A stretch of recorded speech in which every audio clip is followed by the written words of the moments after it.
Next हमारा शुरू होने जा रहा है। हम लोग कौन सा चैप्टर पढ़ रहे हैं? हम लोग सेल साइकिल सेल डिवीजन पढ़ रहे हैं, जिसमें हम लोगों ने फर्स्ट लेक्चर में हम लोगों ने सेल साइकिल के बारे में देखा था और देखी थी कि जो हमारा एक लार्जर ऑर्गेनिज्म कैसे बनता है ना, एक सिंगल सेल से बनता है जाइगोट से, उसमें माइटोसिस होती है, फिर वो ऐसे करते करते बहुत सारे सेल्स बन जाते हैं, जिसकी वजह से सेल पॉपुलेशन क्रिएट हो जाती है। ये सारी चीज़ें हम लोगों ने देखी। फिर हम लोगों ने सेल साइकिल के बारे में पढ़ा कि सेल साइकिल बहुत ही ज़्यादा इंपॉर्टेंट होती है एक लिविंग ऑर्गेनिज्म के लिए। एक ऑर्गेनिज्म बनाने के लिए सेल साइकिल में क्या क्या होता है, इनके अंदर जितनी भी हमारी इनके अंदर जितने भी हमारे स्टेजेस आते हैं ना, वो सब क्या होते हैं, वो कोऑर्डिनेटेड होते हैं, मतलब एक के बाद एक के बाद एक होते हैं।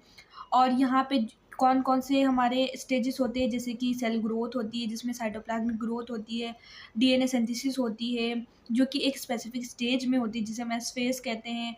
फिर हमारा क्रोमोसोम रेप्लिकेट करता है, फिर जैसे daughter distributed with DNA distribute हो जाता है to daughter nuclei by the complex series, जिसको हम पढ़ने वाले हैं फेजेस ऑफ सेल साइकिल, है ना। इतना बहुत सारी चीज़ें हम लोगों ने नेक्स्ट लेक्चर में पढ़ी थी। अब हमारा नेक्स्ट लेक्चर कह रहा है कि फेजेस ऑफ सेल साइकिल, है ना। जैसे हमने पढ़ा था कि सेल साइकिल के बारे में, अब सेल साइकिल में कितने फेजेस होंगे उनके बारे में देखते हैं, है ना। जैसे कि सबसे पहले हमारा क्या करेगी, सेल प्रिपेयर करेगी, है ना। फिर उसके बाद सेल डिवाइड करेगी। ऐसे ही नहीं, ऑटोमेटिकली नहीं करेगी कि एक सेल तुरंत जाके डिवाइड करे। उसे अपना जेनेटिक मटेरियल डुप्लीकेट करना पड़ेगा, क्योंकि उसे दूसरे डॉटर सेल में ट्रांसफ़र करना है, तो उसे अपने जेनेटिक मटेरियल भी डुप्लीकेट करना पड़ेगा। Phases of cell cycle.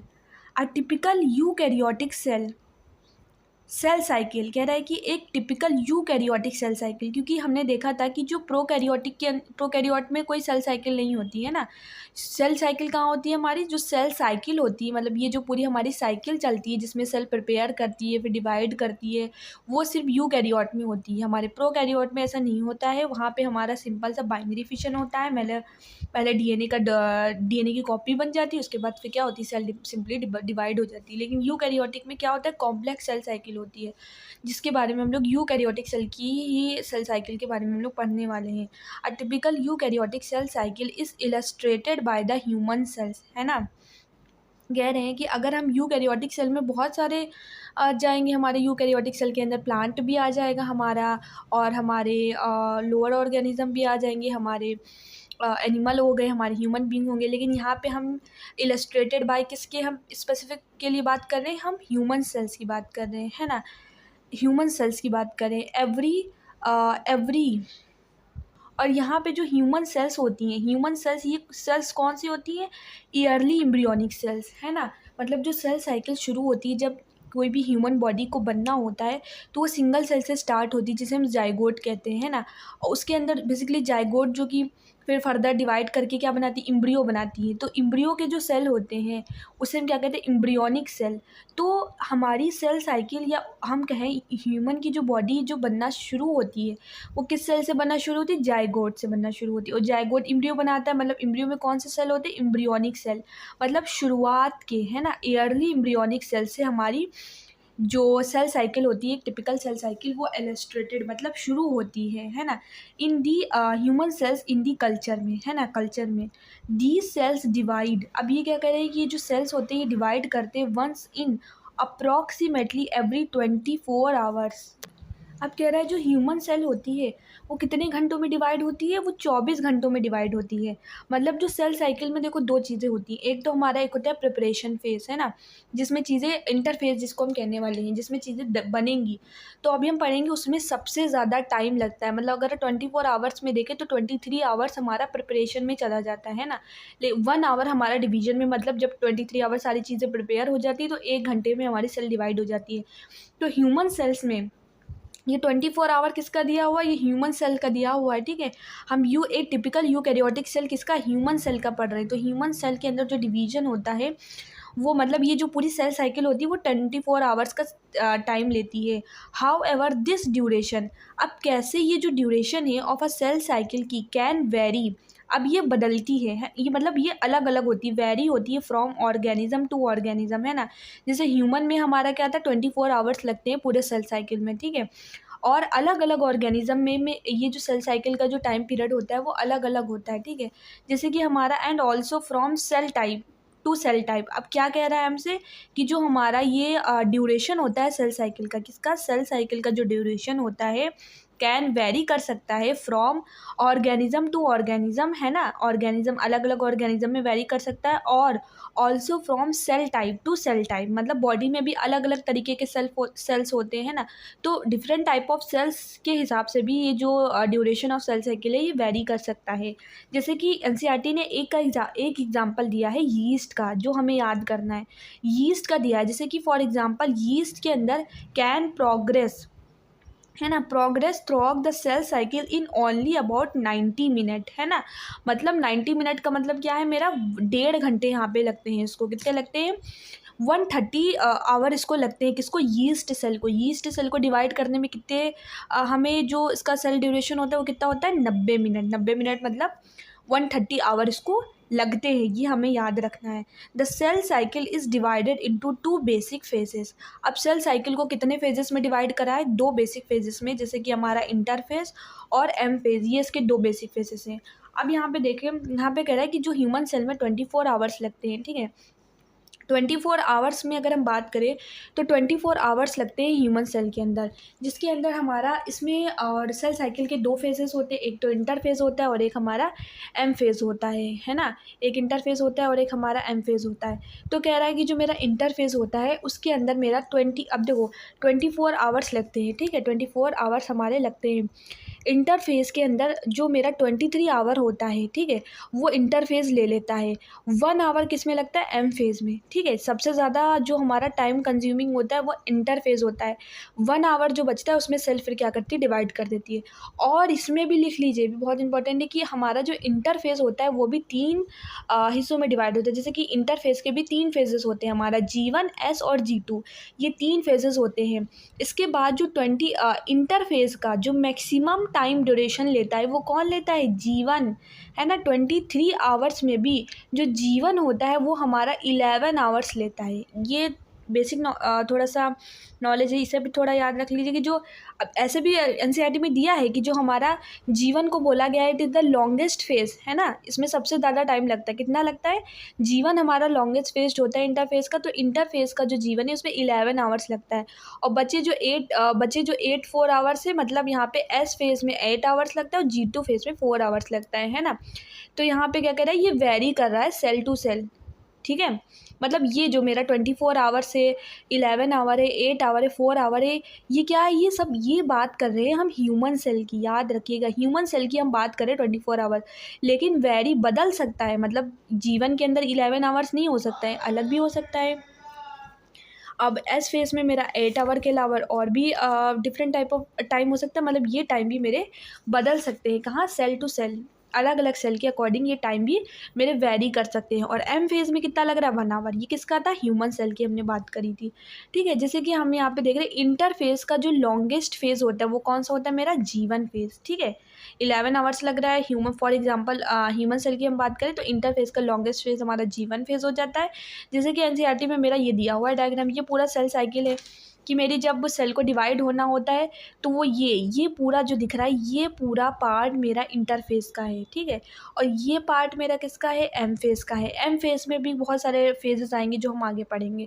तो मेरा जो ये पूरा है मतलब 23 आवर्स का जो टाइम कंज्यूम ले रहा है वो मेरा इंटरफेस है, जिसमें मेरा G1, S और G2, G1 मेरा लॉन्गेस्ट फेज है और ये फर्स्ट फेज होता है। तो सेल क्या करती है, जब उसको डिवाइड होना होता है तो वो G1 में इंटर करेगी, फिर G1 में चीज़ें प्रिपेयर होंगी, जो क्या क्या होगा वो पढ़ेंगे, फिर वो कहाँ जाएगी, एस में जाएगी। फिर एस में क्या होगा, जैसे कि यहाँ पे लिखा हुआ है, एस में जो डीएनए का कंटेंट होगा वो क्या होगा, डबल होगा, है ना। लेकिन इस फेज़ की सबसे इम्पॉर्टेंट क्या है, पॉइंट क्या है कि यहाँ पे मेरा डीएनए का कंटेंट डबल हो जाएगा, लेकिन क्रोमोसोम का नंबर क्या रहेगा, सेम रहेगा, ठीक है। डीएनए का कंटेंट डबल हो जाता है, जैसे कि अभी हम बहुत डिटेल में पढ़ेंगे, आपको समझ में आएगा। जैसे कि मेरा 2n है क्रोमोसोम, तो वो 2n ही रहेगा, क्रोमोसोम का नंबर सेम रहेगा, लेकिन उसका जो डीएनए कंटेंट है वो डबल हो जाएगा, ठीक है। ये हमने पीछे आपको बताया भी था कि जब एस फेज में जब वो आ जाता है तो आफ्टर द एस फेज हमारा क्रोमोसोम कैसे दिखने लगता है, उसके पास में एक क्या बन जाती है, एक कॉपी बन जाती है ना, जिसे हम सिस्टर क्रोमेटिड वहाँ पे बन जाती है, इसी वजह से उसका डीएनए क्या मतलब डीएनए कंटेंट डबल हो जाता है, हम डिटेल में पढ़ेंगे।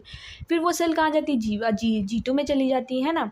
फिर G2 से कहाँ एंटर करती है, वो एम फेज़ में, है ना। एम फेज़ के भी बहुत सारे फेजेस होते हैं, जैसे कि सबसे पहला प्रोफेज़ में, तो G2 से निकल के प्रोफेज़ में चली जाती है, फिर मेटाफेज़ में, एनाफेज़ में, टीलोफेज़ में, फिर साइटोकाइनेसिस। साइटोकाइनेसिस का मतलब सेल का डिवीजन होना, है ना। फिर यहाँ से सेल क्या करती है, देखो ये एक सेल गई थी और ये 2 सेल बन गई, मतलब यहाँ से जब वो निकलती है तो 2 पार्ट्स में डिवाइड होकर के निकल जाती है। अब अगर उसको फर्दर मतलब सेल को फिर से ये 2 से 4 बनाना है, मतलब ये डिवाइड करेगी फिर ये डिवाइड करेगी, तो फिर से ये जीवन में जाती है ना। समझना, बात को समझना।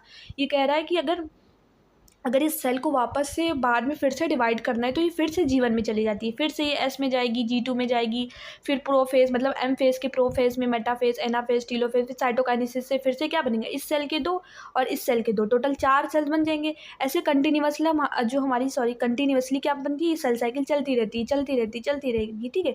ऐसे हमारी सेल्स की ग्रोथ होती रहती और करते करते सेल का नंबर इंक्रीज़ करता है, जैसे नई सेल पॉपुलेशन बनेगी। अब ये जो 2 सेल बनी इन्हें हम क्या कह रहे हैं, it is the daughter cell, है ना, या प्रोजेनी सेल को।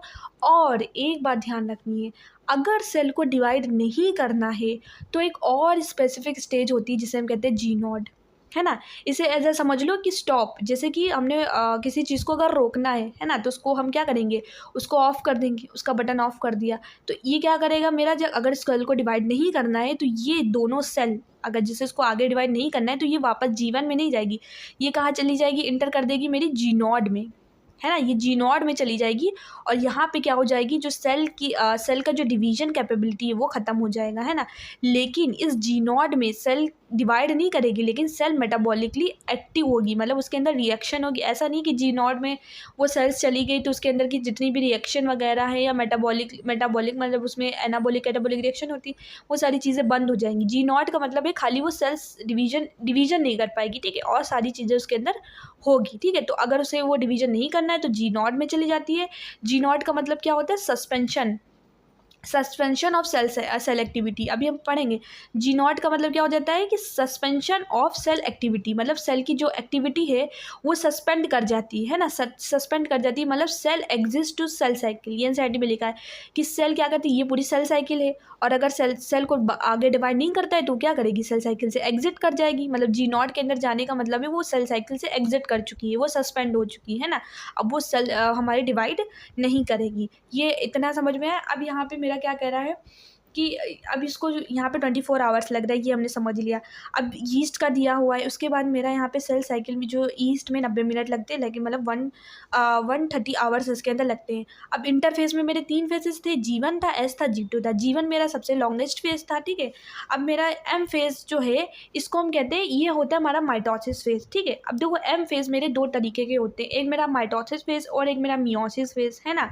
अगर मेरा क्या करना है, सेल को अपना क्रोमोसोम का नंबर सेम रखना है। अभी फॉर एग्जांपल भी बहुत सारे, अगर सेल को अपने क्रोमोसोम का नंबर सेम रखना है, मतलब अगर ये सेल है अगर ये 2n सेल है, डिप्लॉयड है, तो वापस ये फिर उसको अपना डिप्लॉयड ही बनाना है, मतलब डिप्लॉयड सेल से क्रिएट करने हैं, तो वो माइटोसिस फेज करेगी, मतलब माइटोसिस करेगी। और ये कहाँ होगी ये भी बताएंगे।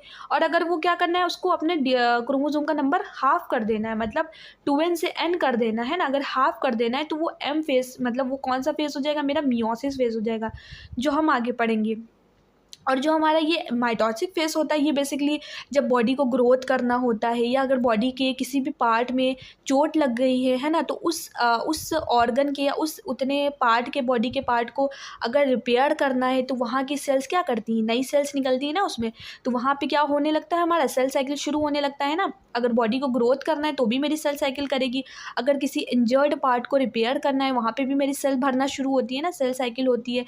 तो वहाँ पे मेरा जो सेल साइकिल के अंदर जो एम फेज़ होगा वो कौन सा, माइटोटिक फेज़ होगा, क्योंकि इसके अंदर हमारी डिप्लॉयड सेल्स का मतलब है वहाँ पे क्रोमोसोम का नंबर भी सेम होगा और सिमिलर टाइप की सेल्स हमारी बनेंगी, जिसकी वजह से बॉडी ग्रोथ होगी और हमारी जो रिपेयरिंग सेल्स भी हील हो जाएंगी, ठीक है। लेकिन जो मियोसिस होती है हमारी, वो कहाँ पे होती है, वो अगर मेरा क्या होना होता है, मेरा जाइगोट फॉर्मेशन होना होता है, या तो अगर मेरी गैमीट्स फॉर्मेशन होता है। मियोसिस कहाँ होती है, जहाँ गैमीट बनना होगा, ठीक है। जैसे कि स्पर्म बनेगा, है ना, अगर मेल में स्पर्म बनना है या तो फीमेल में ओवम बनना है। अगर ओवम बनना है, जैसे कि जो गैमीट सेल्स होते हैं ना, फॉर एग्जांपल गैमीट सेल्स की बात करें तो गैमीट सेल्स को बनने के लिए हमारी जो सेल साइकिल वहाँ पे भी होगी, तो वहाँ पे हमारा मियोसिस होता है। अभी जो हम पढ़ेंगे वो हम माइटोसिस को लेकर पढ़ेंगे, ठीक है। मियोसिस के अंदर और भी कॉम्प्लेक्स चीज़ें हैं, ठीक है, उसमें और भी चीज़ें स्टेजेस आएंगी जिसको हम डिटेल में पढ़ेंगे। अब यहाँ पे मेरा क्या कह रहा है, यहाँ से बताया गया है, थोड़ी बहुत इन्फॉर्मेशन बताई गई इंटरफेस और एम फेज़ के बारे में। जैसे कि क्या कहा गया है, the M phase represent the phase, है ना। कह रहा है यहाँ पे एम फेज़ के बारे में बताया गया है। जो एम फेज़ क्या होता है मेरा, ये रिप्रेजेंट करता है द फेज़ को व्हेन, जब द एक्चुअल सेल डिवीजन, है ना, जब सही में जो सेल डिवाइड करेगी, है ना। पूरे सेल साइकिल में सेल डिवीजन नहीं होता है। 23 आवर्स पार्ट तो हमारा सेल प्रिपरेशन में ही चला जाता है। 1 आवर हमारा जो 1 घंटा होता है उसमें ही सेल डिवीजन। तो जो वो 1 घंटा है जिसके अंदर एक्चुअल सेल डिवीजन होनी है, सही में सेल डिवाइड करनी है, उस फेज़ को हम कह रहे हैं हमारा एम फेज़। और ये फेज़ जो होता है मेरा, ये क्या होता है मेरा, एक्चुअल सेल डिवीजन जहाँ होती है और या माइटोसिस अकर होती है, मतलब यहाँ पे जो माइटोसिस होती है वो सही में होती है। और द इंटरफेस, अब देखो ये एम फेज़ के बारे में एनसीईआरटी ने बता दिया। अब एनसीईआरटी इंटरफेस के बारे में क्या कह रही है कि इंटरफेस जो होता है वो रिप्रेजेंट करता है ना, वो दिखाता है द फेज़। ये इंटरफेस, ये फेज़ होता है बिटवीन के बीच का टू सक्सेसिव एम फेज़। अब इस लाइन को समझना बहुत ज़्यादा इंपॉर्टेंट है कि मेरा जो इंटरफेस को एनसीईआरटी ने कहा, क्या कहा गया है, इंटरफेस जो है ये मेरा फेज़ होता है between two successive M phase के बीच का, है ना। 2 सक्सेसिव एम फेज़ के बीच के बीच का इंटरफेस होता है। अब सक्सेसिव एम फेज़ क्या होता है, एम फेज़ हमने पढ़ा जिसमें माइटोटिक डिवीजन, माइटोसिस होनी है, मतलब सेल को एक्चुअल में डिवाइड करना है। सक्सेसिव का मतलब होता है कि यहाँ पे कैरियोकाइनेसिस और साइटोकाइनेसिस होनी है ना। कैरियोकाइनेसिस का मतलब है पहले जो सेल के अंदर न्यूक्लियस होता है वो डिवाइड होगी, है ना। उसके बाद क्या होगा, मतलब यहाँ पे प्रोफेज, मेटाफेट, एनाफेटिलोफेज तक के क्या मेरा न्यूक्लियर, ये सारी कैरियोकाइनेसिस, ये पूरा पार्ट मेरा कैरियोकाइनेसिस का होता है। देन मेरी साइटोकाइनेसिस होगी, फिर ये सेल 2 हिस्सों में डिवाइड हो जाएगी। तो इसमें सक्सेसिव एम फेज़ कहा गया, मतलब इसमें कैरियो प्लस साइटो को मिला करके हम इसको सक्सेसिव एम फेज़ कहते हैं। अब interphase, in successive M phase के बीच का फेज़ होता है, जैसे कि मेरा ये पूरा मेरा इंटरफेस है ना, और ये मेरा एक सक्सेसिव एम फेज़ है, ठीक है। ये मेरा क्या है, it is the successive M phase. तो यहाँ पे मेरा जब इंटरफेस शुरू होता है ना, इंटरफेस स्टार्ट होता है, तो किसके बाद स्टार्ट होता है मेरा, एक सक्सेसिव फेज़ के बाद, मतलब सक्सेसिव एम फेज़ के बाद स्टार्ट होता है। और उसके बाद फिर जब इंटरफेस मेरा, मतलब जब मेरा इंटरफेस जो होता है वो मेरा यहाँ पे फिर से जब कंटिन्यू होता है, कहा गया है कि जो मेरा इंटरफेस होता है वो 2 सक्सेसिव एम फेज़ के बीच का फेज़ होता है ना। जैसे कि ये मेरा इंटरफेस था, तो इससे पहले एम फेज़ आएगा, है ना, मतलब इससे पहले एम फेज़ हुआ होगा, उसके बाद क्या आने वाला है, मेरा एम फेज़ आने वाला है ना। जैसे कि मेरा जो सेल होगी वो इंटरफेस से निकल करके कहाँ जाएगी, मेरी एम फेज़ के अंदर जाएगी। फिर वो क्या होगी, एम फेज़ से जब बाहर आएगी तो वो दो सेल्स में बदल चुकी होगी, है ना। ये जो एक सेल होगी वो 2 सेल में बदल चुकी होगी। फिर ये दोनों सेल मेरे अगर आगे उनको फिर से डिवाइड करना है ना, तो ये एम फेज़ से निकल के कहाँ जाएंगी, मेरी इंटरफेस से, है ना। समझ में आया। अगर सेल साइकिल कंटिन्यूअसली होनी है तो दो सक्सेसिव एम फेज़ का मतलब क्या है कि अगर सेल साइकिल कंटिन्यूअसली होनी है तो एक सेल मेरी कहाँ, इंटरफेस से निकल के एम फेज़ में गई, ठीक है। अब ये एक सेल क्या करेगी, एम फेज़ के बाद 2 सेल में कन्वर्ट हो जाएगी। अब ये 2 सेल को फिर से अगर सेल साइकिल कंटिन्यू करनी है तो ये फिर से कहाँ जाएगी, मेरी इंटरफेस में जाएगी, है ना। तो इंटरफेस क्या हो चुका है मेरा, 2 एम फेज़ के बीच में, 2 सक्सेसिव एम फेज़ के बीच में स्टक हो गया है ना, स्टक्ड हो गया है। इसी वजह से कहा गया है कि जो इंटरफेस है ये क्या होता है, it is the 2 successive phase. अब सक्सेसिव क्यों कहा गया, क्योंकि इसके अंदर कैरियो और प्लस साइटो दोनों चीज़ें हो रही, बोथ हो रही, इसी वजह से सक्सेसिव कह दिया है। और बिटवीन द 2 सक्सेसिव के बीच का क्यों कहा गया है, क्योंकि यहाँ पे सेल निकल करके इंटर से निकल के एम फेज़ में जाएगी और एम फेज़ से निकल करके फिर से इंटर में जाएगी, मतलब वो वापस से इंटर में ही आने वाली है, मतलब वो बीच का हो गया। इंटर मेरा क्या हो गया, बीच का। अब देखो ऐसे भी समझ सकते, इंटर का मतलब ही क्या होता है, जैसे कि मेरे 2 वर्ड आते हैं बायोलॉजी में, एक होता है इंट्रा और एक होता है इंटर। इंट्रा का मतलब होता है कोई सेल के अंदर की बात कर रहे हैं, मतलब अंदर की चीज़ों की बात करें, लेकिन इंटर का मतलब होता है बीच में, है ना। इंटर का मतलब ही होता है बीच में। तो इंटरफेस, इसका नाम ही इंटरफेस इस वजह से रखा गया है क्योंकि ये क्या है, 2 सक्सेसिव एम फेज़ के बीच का फेज़ है ना। ये एक एम फेज़ है और ये एक एम फेज़ है, तो 2 फेज़ के बीच का फेज़ मेरा इंटरफेस, है ना। अब ये भूलेंगे तो नहीं, 2 फेज़ के बीच का फेज़ मेरा इंटरफेस, क्योंकि इंटरफेस क्या होता है, मेरे किसी 2 सेल्स के बीच के पार्ट को मेरा इंटर कहते हैं। तो 2 फेजेस के बीच के को क्या कहेंगे, इंटरफेस। इसी वजह से उसका नाम भी रख दिया इंटरफेस। तो ये क्या होता है, between 2 successive phase, 2 successive M phase. अब नेक्स्ट क्या कह रहा है कि मेरा कि यहाँ पे एम फेज समझ लिया कि एम फेज क्या है, it is the two successive two interphase represent the phase between the two successive phase. ठीक है, अब ये याद रहेगा कि मेरा एम जो इंटरफेस होता है वो दो सक्सेसिव एम फेज के बीच का फेज होता है, इसी वजह से इसको इंटरफेस कहा गया। इंटर मतलब बीच, बीच का। It is significant to note. अब क्या कह रहा है, ये चीज़ हमें नोट करनी चाहिए that in the 24 hours average duration of cell cycle of a human cell, है ना। ये 24 आवर्स क्या है, it is the average duration. ये क्या है, average duration of cell cycle of a human cell. Human cell का ये सेल मतलब सेल ड्यूरेशन दिया गया है। Cell division proper last for only, किसके लिए, ओनली अबाउट एन आवर। अब यहाँ पे कह रहा है कि जो 1 घंटा होता है मेरा सेल डिवीजन का, जो एक, अब देखो सेल डिवीजन क्या ले रहा है मेरा, 1 आवर ही लेगा। यहाँ पे क्या कह रहा है, लास्ट फॉर, आखिरी का जो टाइम है, लास्ट मतलब आखिरी का जो टाइम है, फॉर किसके लिए, ओनली एम फेज, है ना। एम फेज में मेरा कितना लगेगा, 24 आवर्स का 1 आवर ये लगेगा इसमें। तो वही कहा गया है सेल डिवीजन प्रॉपर लास्ट, मतलब जो आखिरी का लास्ट का जो टाइम है किसके लिए, for only M phase about an hour, जिसमें 1 घंटा लगेगा।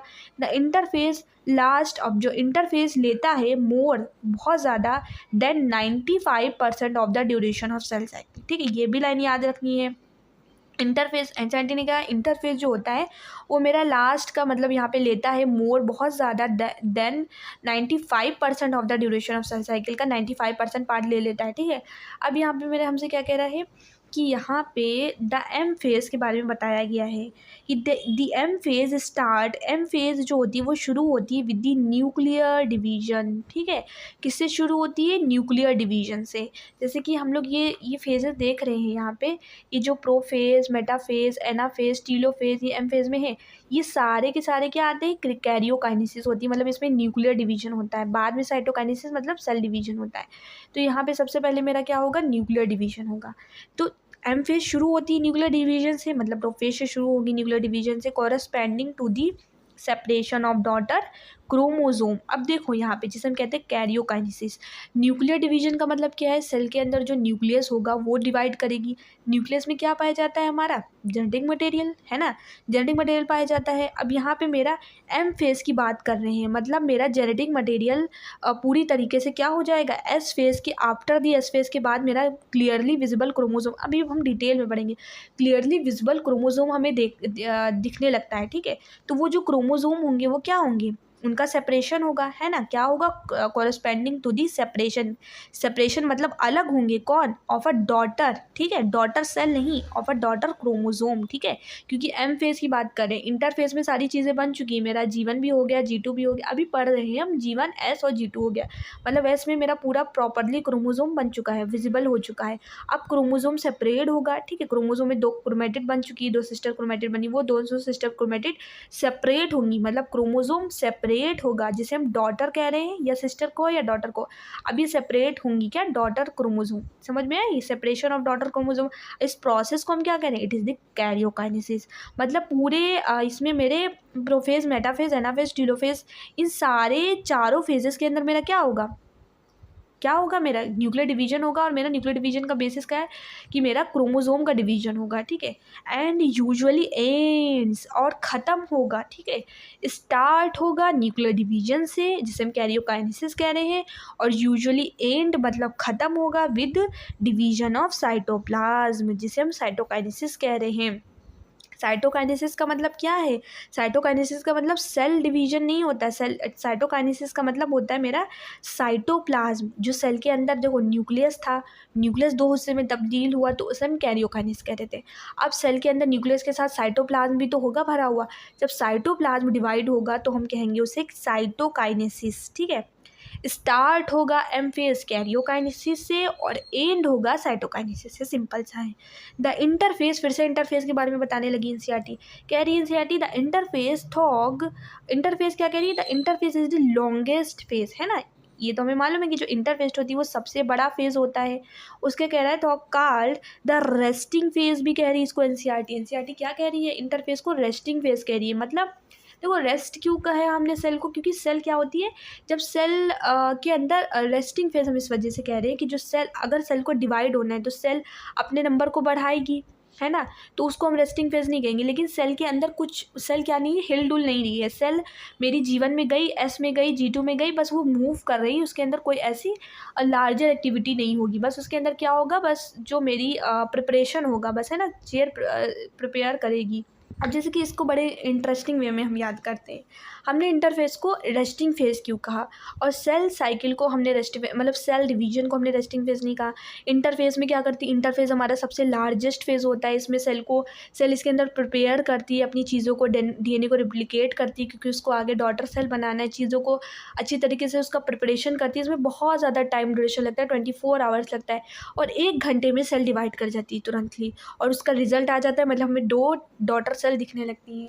इसको ऐसा अपने नीट के एग्ज़ाम से कंपेयर करिए, है ना, जैसे कि नीट के एग्ज़ाम में हम पूरा साल प्रिपेयर करते हैं ना, सबसे ज़्यादा टाइम ड्यूरेशन हमें क्या लगता है अपने नीट के प्रिपरेशन करने में, है ना, किसी चीज़ को प्रिपेयर करने में हमें बहुत ज़्यादा वक्त लगता है, और बहुत मेहनत भी उसमें लगती है, और वो ज़्यादा टाइम कंज्यूमिंग होता है, और उसे हम रेस्टिंग फेज में काउंट करते हैं ना, कि उसमें हम चीज़ों को प्रिपेयर करते हैं, अपनी चीज़ें, अपने सब्जेक्ट को, फिजिक्स, केमिस्ट्री, बायोलॉजी को अच्छी तरीके से प्रिपेयर करते हैं पूरा साल, है ना, एज अ लाइक 23 आवर्स, और सिर्फ एक दिन ही हमारा जो होता है जिसके अंदर हमारी पूरी साल की मेहनत जो होती है वो हमारी एज अ, जो पूरे साल की मेहनत होती है वो हमें दिख जाती एक ही दिन में। ऐसा लगता है कि मेरा 23 आवर्स उसने पूरा ले लिया, और 1 आवर में सेल डिवीज़न हो गया, मतलब नीट का एग्ज़ाम हो गया, है ना। इंटरफेस को ऐसा समझिए आपने नीट की प्रिपरेशन करी, और सेल डिवीज़न को समझिए, मतलब एम फेज़ को समझिए एज अ कि आपका नीट का एग्ज़ाम हो गया और सेल 2 हिस्सों में तब्दील हो गई। इसी वजह से जो मेरा इंटरफेस को सबसे बड़ा फेज़, लॉन्गेस्ट फेज़ है, इसमें चीज़ें प्रिपेयर होती है, प्रिपरेशन करने में टाइम लगता है, डिवीज़न में 1 घंटा ही लगता है। इसे रेस्टिंग फेज एनसीईआरटी ने कहा, क्योंकि इसमें चीज़ें प्रिपेयर होंगी तो सेल इसमें रेस्टिंग फेज में जाएगी। इज़ द टाइम ड्यूरिंग, अब ये क्या होता है, मेरा इंटरफेस बहुत ज़्यादा टाइम ड्यूरिंग होता है, इसमें बहुत ज़्यादा टाइम लगता है। विच द सेल, इसके अंदर जो सेल होती है इस प्रिपेयरिंग फॉर डिवीजन, इसमें क्या करती हैं, हम लोग अपने नीट के एग्ज़ाम के लिए प्रिपेयर करते हैं, प्रिपरेशन करते हैं, पूरी साल मेहनत करते हैं। इसी वजह से सेल 2 पार्ट्स में डिवाइड होने के लिए पूरा 24 आवर्स मेहनत करती है। हर इंसान मेहनत करता है। यहाँ पे एक एग्जांपल हमें ये भी मिल गया कि सेल भी मेहनत करती है। सेल को भी अगर डिवाइड होना है तो उसको पूरा 24 आवर्स देना पड़ेगा, पूरा 24 आवर देना पड़ेगा प्रिपरेशन के लिए, तब जाके वो डिवाइड होगी। उसको भी मेहनत करनी पड़ेगी, तब जाके वो उसको अपना रिज़ल्ट मिलेगा, वो जाकर के एक खूबसूरत सी ह्यूमन बॉडी बना पाएगी। तो हर चीज़ के लिए हमारा हार्ड वर्क मांगता है। बाय अंडर गोइंग, अब कह रहा है कि by undergoing both cell growth and DNA replication, ठीक है। अब कह रहा है कि मेरा जो इंटरफेस सबसे लार्जेस्ट होता है, इसे हम रेस्टिंग फेज कहते हैं। इज़ द टाइम, ये समय होता है ड्यूरिंग, दौरान, विच द सेल इज़, जब प्रिपेयरिंग फॉर द डिवीजन, जब सेल जो होती है अपने आप को प्रिपेयर कर रही होती है डिवीजन का, ये उस दौरान का समय होता है ना। अब बाय अंडर गोइंग बोथ, अब सेल ग्रोथ की जैसे ही नाम आएगा हम साइटोप्लाज्मिक ग्रोथ सोचेंगे, ठीक है, कि सेल के अंदर जो साइटोप्लाज्म बढ़ा है वो धीरे धीरे बड़ा होगा, है ना। उसके अंदर फिर DNA रेप्लिकेट होगा, मतलब DNA की कॉपी बनेगी, ठीक है। DNA रेप्लिकेशन कहाँ होगा, एस फेज में होगा। ये दोनों चीज़ें, सेल ग्रोथ और DNA रेप्लिकेशन, मतलब बोथ, ये दोनों चीज़ें इन एन ऑर्डरली मैनर, है ना, एक ऑर्डरली मैनर में होंगी, मतलब एक मैनर में होंगी, एक सीक्वेंस में होंगी। द इंटरफेस, फिर से कहा गया है, मेरा जो इंटरफेस होता है is divided into 3 further phases. इसको फिर से मेरा डिवाइड किया गया, अभी हमने इसको फिर डिटेल में पढ़ेंगे। इसको 3 फर्दर फेजेस में डिवाइड किया गया है, जैसे कि यहाँ